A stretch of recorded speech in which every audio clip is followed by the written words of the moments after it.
होला भैया अरे की बैगन के भेंटी जदी कतनो मोटाई जाई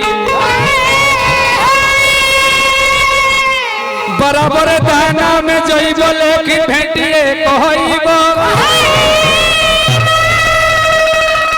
तीसरा पास हो के जदी इंजीनियर से जूझे लगबो तो लोगवा के नजर में टेटिहा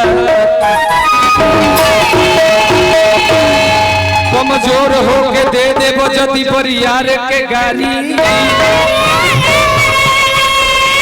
ना बोली लोग के देखे में घटिया कहइबो अरे हाइट में कतनो चला मातू हो जई तब बाबूजी के सोझा कबो बाबूजी ना बेटे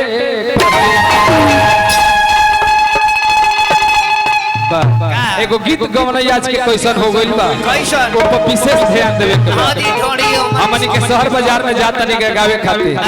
मजबूरी होला तो हमनी के फुहर गीत गाई ना जाए से कि भाई राशन के दुकान हो सब सामान रखो बाबू भैया हां बबुआ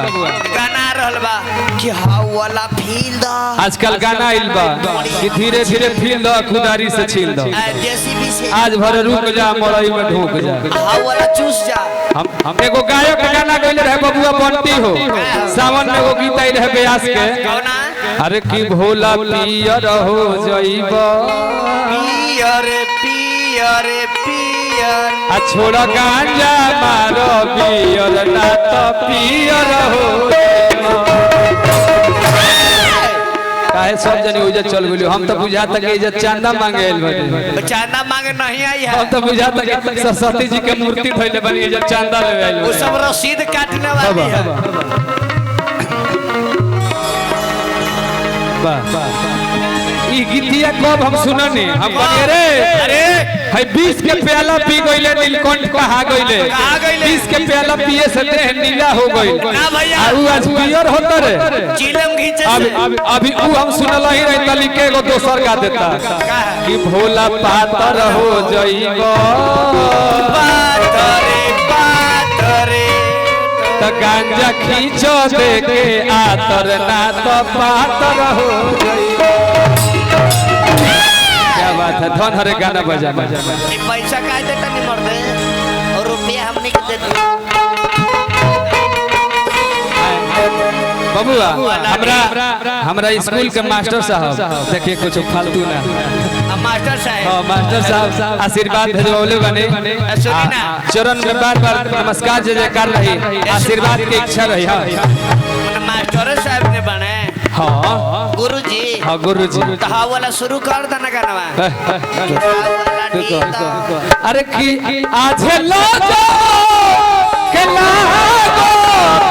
अरे लाज पड़ुए आजकल के गाना बजाना कैसे हो गइल बा भैया भैया महेंद्र भैया आजकल लाज लजा तक आज के गीत गौनाई सुन के हमनी के शहर बाजार में जाके ई नहीं जा कह सकत से हमनी के भोजपुरी गाई ना जाए ना ना ना अब बेइज्जत कर दी हंस ना कहन के तो वही पे एगो गीत हम गाई ना अरे किया झलो जो के लागो अरे लाज पड़ुए तो कैसा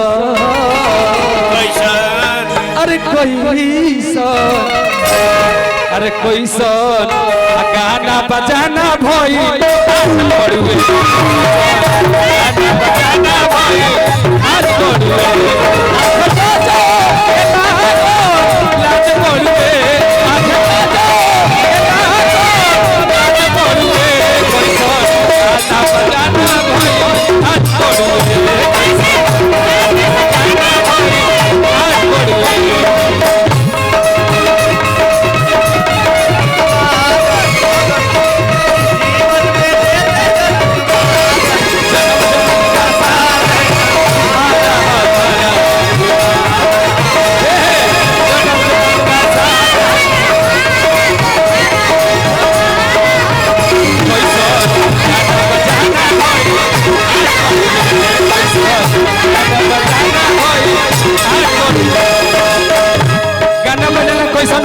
तनी हमारा बात पर विशेष ध्यान देवे को होई जे गावे गाता ए अब तनी ध्यान दे के है गौरी तनी बड़े ध्यान दो हम जोर गायक गाया छोट गायक कैसे लो भैया जे गावे गाता ओ चले धांधा निमन गावे वाला के मार्केट बाबा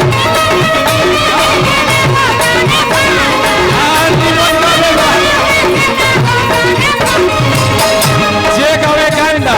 वो करे चले धांधा निमन गावे वाला के मार्केट बनवाता। आज भरत शर्मा पूर्वी निर्गुण के सुपरस्टार गौनिहार लेकिन आजकल समय आना में प्रोग्राम कोई वहां के छोड़ देने का है आज का है जे गावे गांधा वो करे चले धांधा निमन गावे वाला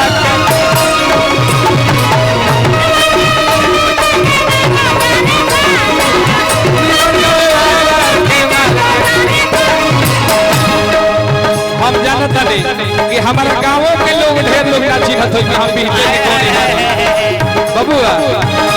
निमन प्यास लो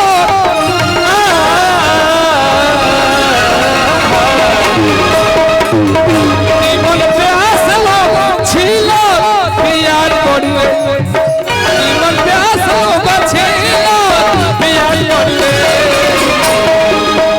अरे तो कोई सो अरे कोई सो अरे किनी सरधा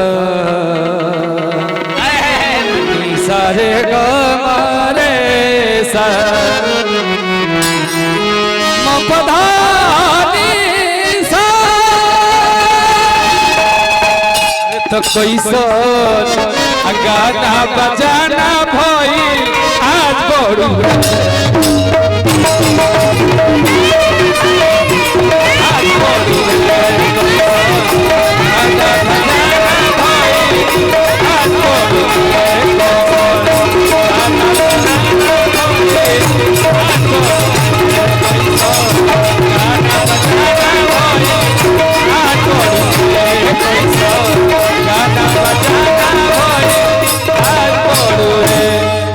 आज इहे हमरा गांव के बड़ाई होला कि बिहटा संगीत सुनला ढेर लोग कहले कि बिहटा लफुआई करला बिहटा लफुआई ना करे आज हैठार में जाई ना जे हमने के गावे तो होला कि ना भाई बिहटा संगीत गइबो करला बिहटा संगीत सुनबो करला अरे भैया